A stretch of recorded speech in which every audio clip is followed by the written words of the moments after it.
नमस्कार दोस्तों, आपका मेरे YouTube channel Skies to Fly School of Quantum Healing में एक बार फिर से स्वागत है। दोस्तों, आज की इस वीडियो में हम बात करेंगे एक ऐसे टॉपिक के बारे में जो कि बहुत ही सेंसिटिव है, लेकिन इस पे चर्चा करना भी बहुत ज़रूरी है। रिसेंटली मुझे किसी ने ये प्रश्न पूछा कि आज की डेट में मर्द और औरत दोनों ही पूरी तरह से इंडिपेंडेंट हैं। कोई भी किसी पे डिपेंडेंट नहीं है, चाहे वो पैसे को लेके हो, फिजिकल नीड्स को लेके हो या फिर किसी भी चीज़ को लेके हो। They are not dependent on each other. तो क्या ऐसी सूरत में आज की डेट में मर्द और औरत को एक दूसरे की जरूरत भी है? तो ये बहुत ही अच्छा क्वेश्चन है, बहुत ही अच्छा प्रश्न है, क्योंकि आज की सोसाइटी जिस तरफ जा रही है, जैसे ये आगे बढ़ रही है, ये बिल्कुल भी सही नहीं है। क्योंकि जो मर्द और औरत की मैस्कुलिन और फेमिनिन पोलैरिटीज की जो बेसिस थे वो चेंज हो चुके हैं पूरी तरह से। ये पोलैरिटीज इतनी खराब हो चुकी हैं, इतनी ब्रेक हो चुकी हैं कि feminine have started becoming masculine and masculines have started becoming feminine। तो इससे असल में हो क्या रहा है that none of them are respecting each other। ना ही मर्द उस प्रकार से औरत की रिस्पेक्ट करता है जिस प्रकार से सतयुग में की जाती थी या जिस प्रकार से असल में होनी चाहिए, और ना ही आज की डेट में इसी वजह से औरत की नज़रों में मर्द की वो रिस्पेक्ट रह गई है जो कि पुराने समय में हुआ करती थी या कि जो एक्चुअल में होनी चाहिए। तो दोनों ने जैसे ही पोलैरिटीज खत्म हुई, इनका बैलेंस इम्बैलेंस हुआ, वैसे ही दोनों के रिश्तों में टकराव और दरार आनी शुरू हुई। आज जो रिस्पेक्ट का एलिमेंट था, जो लव का एलिमेंट था, वो भी पूरी तरह से खत्म हुआ।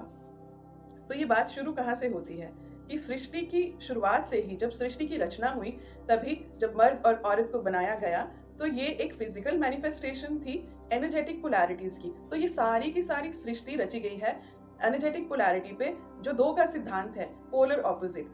दिन है, रात है, सफेद काला, सुख दुख, मर्द औरत, ये सारी पोलैरिटीज हैं। और ये पोलैरिटीज दर्शाती हैं कि इस पूरी सृष्टि में पोलैरिटीज से बाहर कुछ भी नहीं है। जब दिन ढलता है तो रात होती है, और जब रात समाप्त होती है तो दिन फिर से निकलता है। ये एक परफेक्ट एग्जाम्पल है कि पोलैरिटीज में बैलेंस होना कितना जरूरी है।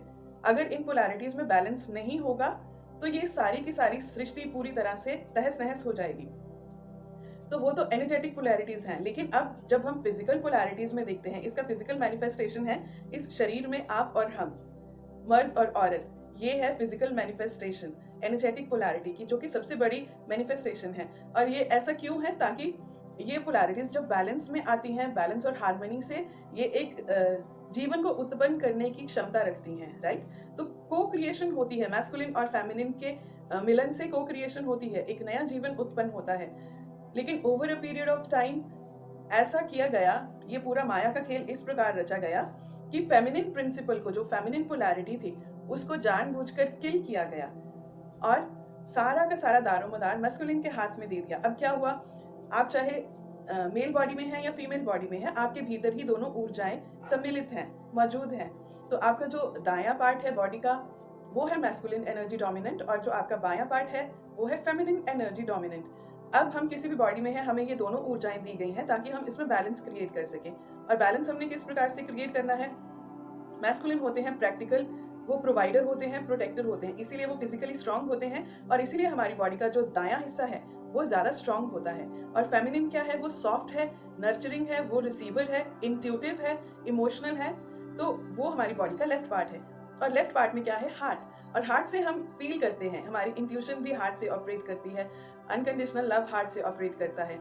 उसी प्रकार दूसरी तरफ देखें तो जो प्रैक्टिकलिटी है वो मैस्कुलिन प्रिंसिपल है, इसलिए हमारा जो ब्रेन है मैस्कुलिन उससे ऑपरेट करते हैं। तो जो हमारी बॉडी में ब्रेन है वो मैस्कुलिन प्रिंसिपल को दर्शाता है, और जो हार्ट है वो फेमिनिन प्रिंसिपल को दर्शाता है।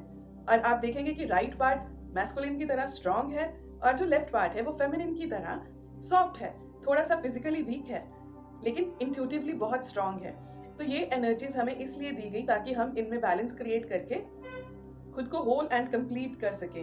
और जब हम अपने भीतर ये बैलेंस क्रिएट करते हैं तो हमारी आउटर पोलैरिटीज में बैलेंस अपने आप आ जाता है। भी एक मर्द और औरत में आपसी संबंध प्रेमदायक होते हैं और रिस्पेक्टफुल होते हैं। लेकिन अब समय के साथ साथ जैसे ही ये प्रिंसिपल्स में पोलैरिटीज में इम्बैलेंस क्रिएट किया गया, तो फेमिनिन को पूरी तरह से नीचे दबा दिया गया, और मैस्कुलिन क्या हो गए?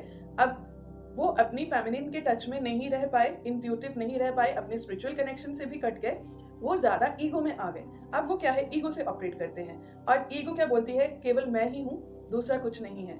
लेकिन वहीं पर जो हमारी इंट्यूशन है, जो नर्चरिंग पावर है, जो हमारा हार्ट है, वो ईगो से ऑपरेट नहीं करता। हमारी सोल है वो ईगो से ऑपरेट नहीं करती, वो अनकंडीशनल लव से ऑपरेट करती है, वो बैलेंस से ऑपरेट करती है। तो जब आप इस प्रिंसिपल से पूरी तरह कट गए तो आप ईगो से ऑपरेट करने लगे। तो इसलिए आज की डेट में फेमिनिन को लगता है कि अगर मैस्कुलिन मुझे रिस्पेक्ट नहीं दे सकता, प्रोवाइड और प्रोटेक्ट नहीं कर सकता, इमोशनल सपोर्ट नहीं दे सकता, तो मुझे मैस्कुलिन मैन की अपनी लाइफ में क्या जरूरत है।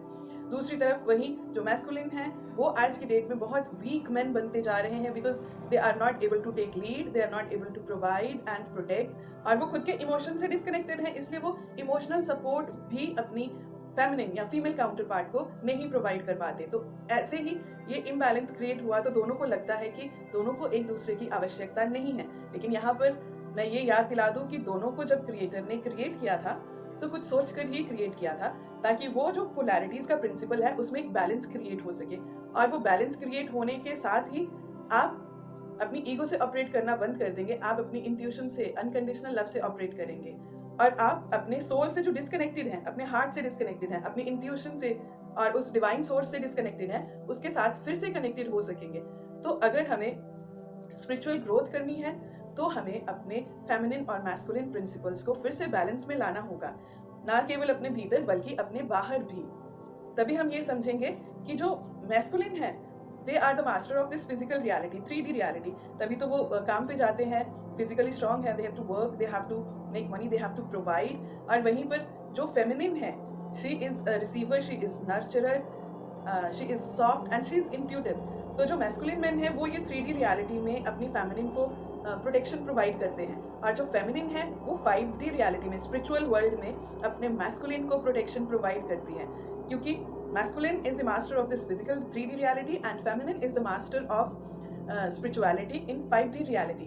तो दोनों के ही जो अपने अपने काम हैं, अपने अपने पर्पस हैं, वो बहुत बड़े हैं, और हम यही भूल गए और हमने अपने रोल्स बिल्कुल रिवर्स कर दिए, और हम आज की डेट में अपनी स्पिरिचुअलिटी से बिल्कुल डिस्कनेक्टेड हैं, अपनी इंट्यूशन से डिस्कनेक्टेड हैं, उस सोर्स से भी डिस्कनेक्टेड हैं। तो हमें इसलिए पता ही नहीं है कि ट्रू हेल्दी मैस्कुलिन मैन कैसा होता है, और हमें ये भी नहीं पता ट्रू हेल्दी फेमिनिन वुमेन कैसी होती है।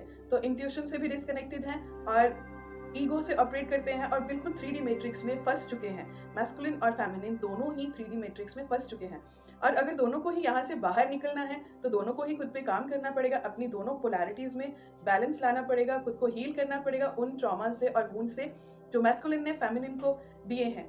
तो ये फेमिनिन बॉडी में ही नहीं बल्कि मैस्कुलिन बॉडी में भी जो फेमिनिन प्रिंसिपल है दैट इज वुंडेड, जिसकी वजह से masculine is disconnected from his own feminine principle and feminine is also disconnected from her own feminine principle. क्योंकि वो वुंडिंग इतनी स्ट्रांग है ओवर 1000 ऑफ इयर्स कि वो कलेक्टिव ट्रॉमा बन चुका है, कलेक्टिव पेन बन चुकी है, और उससे बाहर निकलने के लिए सही रास्ता ना मिलने की बजाय इन्होंने ईगो से ऑपरेट करना शुरू कर दिया, मैस्कुलिन प्रिंसिपल में ज्यादा स्टेप इन कर दिया। तो अब दोनों प्रिंसिपल्स में बैलेंस लेके आना जरूरी है, और इसके लिए ना केवल भीतर बल्कि बाहर भी दोनों प्रिंसिपल्स में बैलेंस लाना बहुत जरूरी है। इसलिए मैस्कुलिन अगर अपनी मैस्कुलिनिटी में स्टेप इन करते हैं, वो काम करते हैं sincerely, they can provide, protect, they can lead the feminine in this physical reality, then women can feel safe and she can step into her femininity, she can establish the connection with the divine, with the source। अपनी spirituality में step in करके she can provide the guidance and the protection to her masculine counterpart in the spiritual world। तो ये principles में balance लाना, अपनी spirituality, अपनी 5D life और 3D life में balance क्रिएट करने के लिए अपने इनर मैस्कुलिन फेमिनिन और अपने आउटर मैस्कुलिन फेमिनिन को एकजुट होना बहुत जरूरी है। इन्हें आपस में लड़ना और compete करना बंद करना होगा, ताकि ये आपस में एक दूसरे के साथ मर्ज कर सके और एक दूसरे को कंप्लीट कर सके। जिस तरह से उस रचयिता ने हमें रचा था, उस क्रिएटर ने हमें क्रिएट किया था, उसका कोई मकसद नहीं था कि हम एक दूसरे के साथ लड़े और एक दूसरे के साथ कंपीट करें, बल्कि उसका मकसद था कि जो मैस्कुलिन कर सकते हैं वो फेमिनिन नहीं कर सकती, जो फेमिनिन कर सकती हैं वो मैस्कुलिन नहीं कर सकते। इसलिए जब वो दोनों आपस में आते हैं, हार्मनी और बैलेंस में आते हैं, तो वो सुपर पावरफुल बन जाते हैं। They become the generator, super power generators of the divine energy to create ripple effect in the entire universe, ताकि वो पूरे यूनिवर्स में, पूरी पोलैरिटीज में, पूरी सृष्टि की के पोलैरिटी बैलेंस में वो बैलेंस क्रिएट कर सके, हार्मनी लेकर आ सके। तो आशा करती हूँ कि इस वीडियो से आपको ये समझ में आया होगा कि मर्द और औरत को एक दूसरे की कितनी ज़रूरत है, लेकिन सही गाइडेंस ना होने की वजह से ये कितने गलत हो गए हैं। तो आज की डेट में मर्द कहते हैं कि हमें रिस्पॉन्सिबिलिटी नहीं चाहिए, हमें शादी नहीं करनी, और सेम चीज़ औरत कहती है कि अगर सब कुछ मुझे खुद ही करना है, कमाना भी है, बच्चे पैदा करने हैं, पालने हैं, घर का सारा काम भी करना है, तो मुझे एक मर्द की ज़रूरत क्यों है। तो ये वुंडेड प्रिंसिपल्स हैं पोलैरिटी के, तो इनको हील कीजिए और ये जानिए कि हमें वुंडिंग में नहीं रहना, हमें हील करके वापस यूनिटी में आना है, और ये बहुत ज़रूरी है, तभी को क्रिएशन होगी। अदरवाइज जो डार्क फोर्सेस का एजेंडा है कि अब आप एक दूसरे से दूर हो गए, कंपीट कर रहे हैं, और मैरिज के जो इंस्टीट्यूशन है, यूनियन, सेक्रेड यूनियंस हैं, वो खत्म हो रहे हैं, तो आगे जाके बच्चे पैदा होने भी बंद हो जाएंगे। There will be no organic human beings, और इसके साथ ही जो ह्यूमंस हैं, जो ऑर्गेनिक ह्यूमंस हैं, ये बिल्कुल विलुप्त हो जाएंगे। तो इस वक्त ये भी एक बहुत बड़ा खतरा मंडरा रहा है कि ऑर्गेनिक बच्चे फ्यूचर में पैदा नहीं होंगे, और फ्यूचर में लोग लैब में बने हुए बच्चों को अडॉप्ट करेंगे। Adopt is a wrong word, I would say, कि खरीदेंगे, उन पे प्राइस टैग होगा और लोग उनको खरीदेंगे। तो ह्यूमैनिटी, जो ह्यूमन रेस है, वो भी इस वक्त एक्सटिंक्शन के कगार पे है। यदि हम इसी प्रकार से अपनी पोलैरिटीज में इम्बैलेंस होने की वजह से, अपनी नासमझी की वजह से इसी प्रकार आगे बढ़ते रहे, तो वो दिन दूर नहीं जब ह्यूमैनिटी भी पूरी तरह से एक्सटिंक्ट हो जाएगी। तो आशा करती हूँ आज की इस वीडियो ने आपको कुछ इंसाइट दी होगी, आपको कुछ सीख मिली होगी कि मर्द और औरत को एक दूसरे की कितनी ज़रूरत है, क्योंकि वो एक दूसरे के पूरक हैं, वो एक दूसरे को कंप्लीट करते हैं, और इसी प्रकार से उन्हें रचा है। सारी सृष्टि में बैलेंस मर्द और औरत के हार्मोनियस यूनियन से ही क्रिएट होता है। तो आज के लिए बस इतना ही।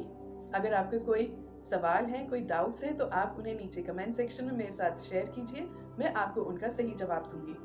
मैं आपसे मिलूंगी अगली कड़ी में। तब तक के लिए खुश रहिए, तंदुरुस्त रहिए, stay in high vibes, and remember, let your consciousness fly high, because the sky is to fly. नमस्ते।